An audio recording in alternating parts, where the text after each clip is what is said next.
Assalamualaikum warahmatullahi wabarakatuh. Kami akan menjelaskan hasil mini penelitian dari pengaruh kualitas, harga, dan pelayanan terhadap platform Shopee pada masa pandemi COVID-19. Sebelumnya, saya merekod ini bersama teman-teman saya dalam satu tempat. Kemudian, ini nama-nama kelompok saya, yaitu saya sendiri, Ita Puspitasari, kemudian ada Aldian Hidayat, Hijrah Hendra Rafli, dan Farhan Zulfikar Yunus. Selanjutnya akan dijelaskan oleh Aldian Hidayat. Selanjutnya, di sini saya akan menjelaskan tentang tabulasi data dan data demografi. Yang pertama, jenis kelamin, yaitu jumlah responden terdiri atas laki-laki dan perempuan.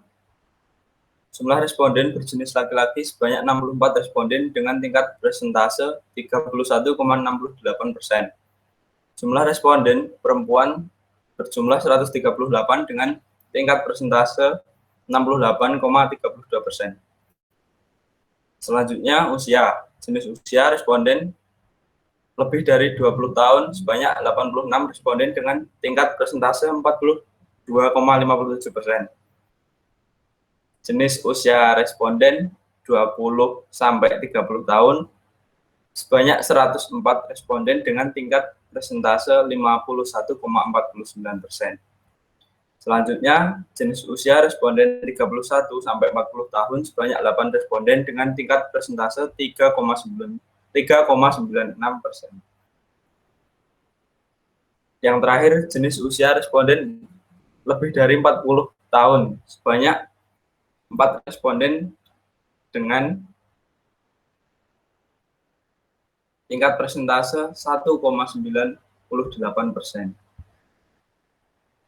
Selanjutnya yaitu pekerjaan. Jenis pekerjaan responden pelajar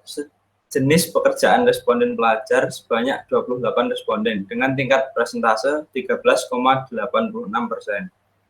Jenis pekerjaan responden mahasiswa sebanyak 116 responden dengan tingkat persentase 57,43%. Jenis pekerjaan responden karyawan sebanyak 35 responden dengan tingkat persentase 17,33%. Jenis pekerjaan responden dan lain-lain sebanyak 23 responden dengan tingkat persentase 11,39%. Selanjutnya yaitu asal daerah. Jenis responden asal daerah Bali sebanyak 3 responden dengan tingkat persentase 1,49%. Sedangkan asal daerah Banten sebanyak 5 responden dengan tingkat persentase 2,48%. Untuk asal daerah Belitung sebanyak 1 responden dengan tingkat persentase 0,50%. Jenis responden asal daerah Bengkulu sebanyak 11 responden dengan tingkat persentase 5,45%. Untuk daerah Jakarta sebanyak 34 responden dengan tingkat persentase 16,83%. Lalu daerah Jambi sebanyak 1 responden dengan tingkat persentase 0,50%. Daerah Jawa Barat sebanyak 18 dengan tingkat persentase 8,91%. Jawa Tengah sebanyak 46 dengan tingkat persentase 22,77%. Jawa Timur sebanyak 17 dengan tingkat persentase 8,42%. Asal daerah Kalimantan Barat sebanyak 3 dengan tingkat persentase 1,49%. Jenis responden asal daerah Kalimantan Timur sebanyak 2 dengan tingkat persentase 0,99%. Asal daerah Kalimantan Utara sebanyak 1 dengan tingkat persentase 0,50%. Daerah Lampung sebanyak 1 dengan tingkat persentase 0,50%. Dan asal daerah Maluku sebanyak 1 dengan tingkat persentase 0,50%. Untuk asal daerah Nusa Tenggara Barat sebanyak 1 dengan tingkat persentase 0,50%. Selanjutnya, daerah Riau sebanyak 1 dengan tingkat persentase 0,50%. Jenis responden asal Sulawesi Selatan sebanyak 4 dengan tingkat persentase 1,98%. Responden asal daerah Sumatera Selatan sebanyak 9 dengan tingkat persentase 4,46%. Sumatera Utara sebanyak 1 dengan tingkat persentase 0,50%. Jenis responden asal daerah Yogyakarta sebanyak 42 dengan tingkat persentase 20,79%. Selanjutnya tabel kedua yaitu deskriptif statistik. Pada tabel kedua di atas dapat diketahui bahwa kualitas memiliki nilai min yaitu 4,075, minimum 2,6, maksimum 5,0, standar deviasi yaitu 0,5924. Variabel kualitas memiliki nilai 0,351. Variabel harga. Pada tabel kedua di atas dapat diketahui bahwa harga memiliki nilai min yaitu 4,167, minimum 2,0, maksimum 5,0, standar deviasi 0,6176. Variabel harga memiliki nilai 0,351. Selanjutnya yaitu variabel pelayanan. Diketahui bahwa pelayanan memiliki nilai min 4,104, minimum 2,5, maksimum 5,0, standar deviasi 0,6375. Variabel pelayanan memiliki nilai 0,406. Lalu selanjutnya variabel kepuasan. Tabel kedua di atas dapat diketahui bahwa kepuasan memiliki nilai min 4,182, minimum 1,3, maksimum 5,0, standar deviasi 0,6527, variabel harga memiliki nilai 0,426. Selanjutnya akan dijelaskan oleh teman saya, Pak Hari. Terima kasih Aldi. Selanjutnya saya akan menjelaskan tentang uji validitas dan reliabilitas. Tentang nilai Kaiser-Meyen-Olkin atau bisa dikenal dengan nilai KMO. Pada mini penelitian dari kelompok kami, terdapat 4 variabel utama. Yang pertama, kualitas, harga, pelayanan, dan kepuasan. Masing-masing dari variabel tersebut memiliki beberapa nilai KMO yang berbeda dengan status yang valid. Dari nilai KMO kualitas sendiri memiliki 0,771 dan memiliki status valid. Lalu untuk keterangan variabel harga memiliki nilai KMO sebesar 0,747 dan berstatus valid. Dan keterangan variabel pelayanan bernilai 0,774 dan berstatus valid. Lalu yang terakhir, variabel kepuasan memiliki nilai 0,826 dengan berstatus valid. Dari variabel kualitas sendiri memiliki 5 komponen yang masing-masing memiliki nilai sendiri, yakni KA1 memiliki nilai 0,768, KA3 memiliki nilai 0,762, KA4 memiliki nilai 0,809, KA5 memiliki nilai 0,792. Atas hasil analisis faktor diketahui bahwa terdapat satu indikator variabel kualitas yang tidak valid, yaitu indikator KA2. Oleh karena itu, indikator KA2 tersebut dihilangkan pada proses pengujian selanjutnya, dan hanya terdapat 4 indikator yang valid dengan nilai KMO sebesar 0,771. Lalu selanjutnya, variabel harga sendiri memiliki 4 komponen. Yang pertama, harga 1 yang memiliki nilai 0,772, lalu harga 2 memiliki nilai 0,829, harga 3 memiliki nilai 0,622 dan H-4 yang memiliki 0,784. Atas hasil analisis faktor diketahui bahwa terdapat 4 indikator variabel harga yang keseluruhannya valid. Oleh karena itu, 4 indikator tersebut ada pada proses pengujian selanjutnya dengan nilai KMO sebesar 0,747. Selanjutnya, variabel pelayanan. Variabel ini memiliki 4 komponen juga yang pertama PA1 yang memiliki nilai 0,724, PA2 0,791, PA3 0,848, PA4 0,781. Atas hasil analisis faktor diketahui bahwa terdapat 4 indikator variabel pelayanan yang keseluruhannya valid.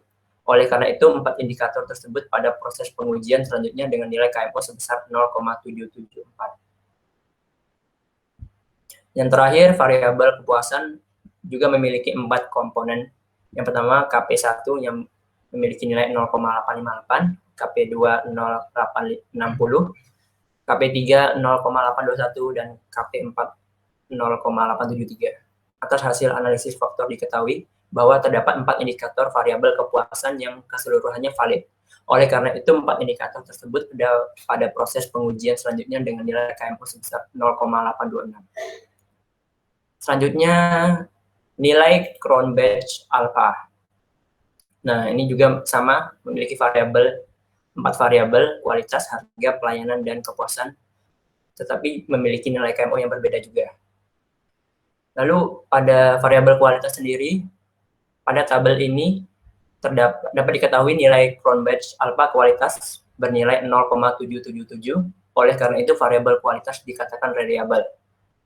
Yang kedua, variabel harga. Pada tabel di atas dapat diketahui nilai Cronbach alpha harga bernilai 0,746, oleh karena itu variabel harga juga dikatakan reliable. Yang ketiga, variabel pelayanan. Pada tabel ini dapat diketahui nilai Cronbach alpha pelayanan bernilai 0,795, oleh karena itu variabel ini juga termasuk dikatakan reliable. Yang terakhir, variabel kepuasan. Pada tabel ini dapat diketahui nilai Cronbach alpha kepuasan bernilai 0,869, oleh karena itu variabel kepuasan juga dapat dikatakan sebagai atau memiliki status yang reliable. Oke, selanjutnya akan dijelaskan oleh teman saya, Ica Puspitasari.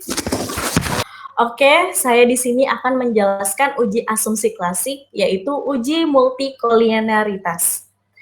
Sebelumnya dalam menggunakan uji multikolinearitas ini menggunakan rumus yaitu variabel dependent dan independent.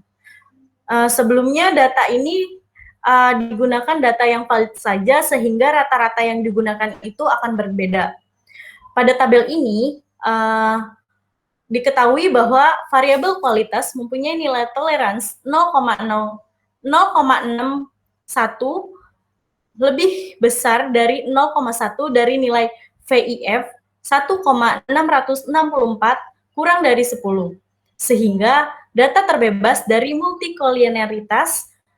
Yang kedua, berdasarkan pada tabel tersebut, variabel harga memiliki nilai toleransi 0,619 dan nilai VIF 1,617 bebas dari multikolinearitas.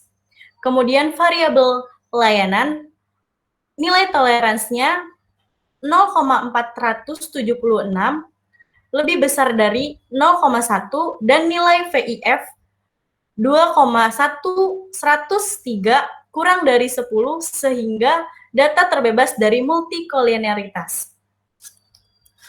Selanjutnya, uji normalitas.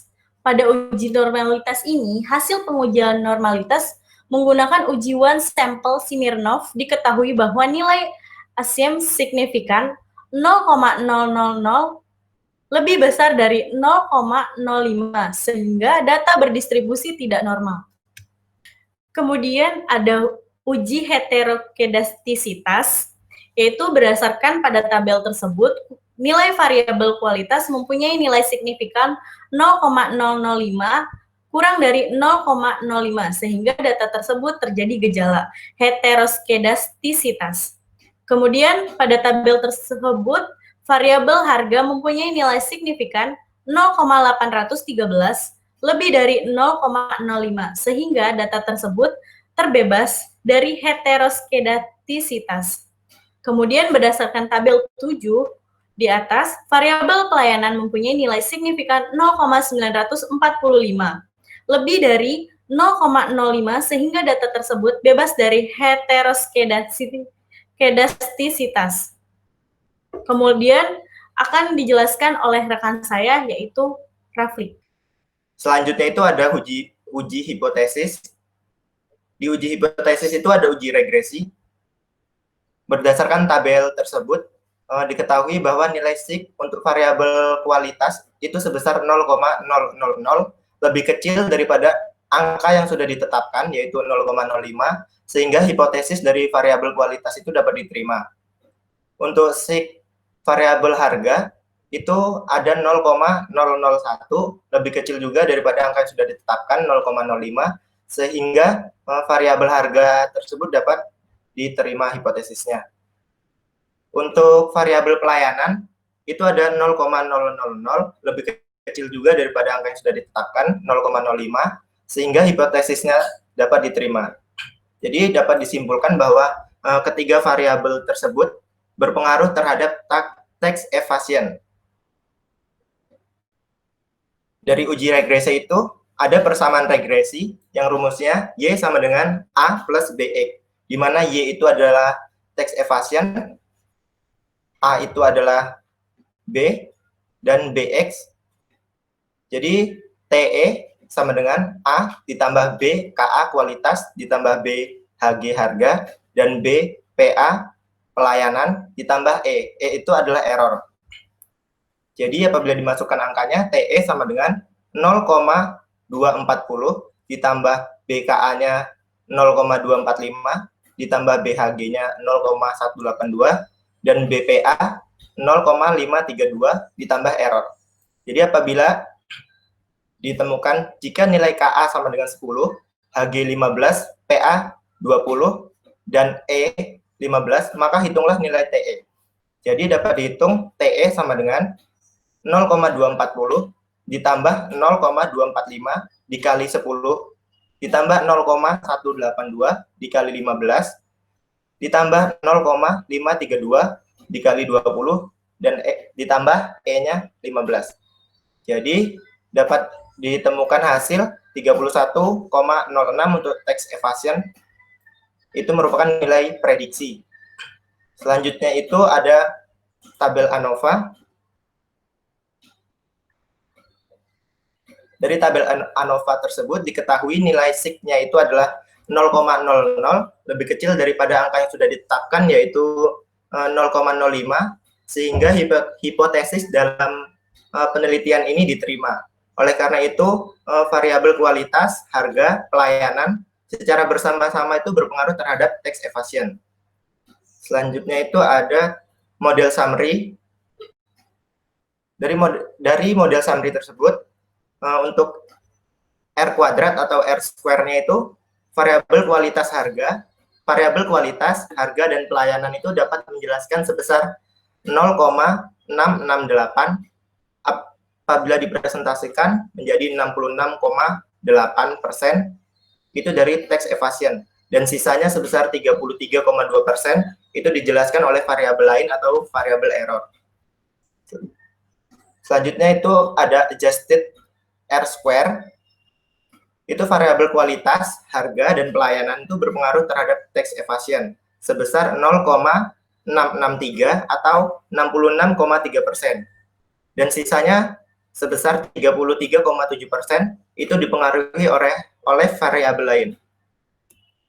Jadi kesimpulannya, dari data yang ada itu didapat sebanyak 202 responden melalui uji validitas dan reliabilitas. Semua data dinyatakan valid dan reliable. Lalu pada uji asumsi klasik, itu dinyatakan semua data bebas multikolinearitas. kecuali pada variabel kepuasan. Dan pada variabel kualitas terjadi gejala heteroskedastisitas, dan setelah itu dalam uji hipotesis disimpulkan bahwa pelayanan, harga, dan kualitas itu berpengaruh terhadap tax evasion. Sekian presentasi dari kelompok kami, kurang lebihnya mohon maaf. Wassalamualaikum warahmatullahi wabarakatuh.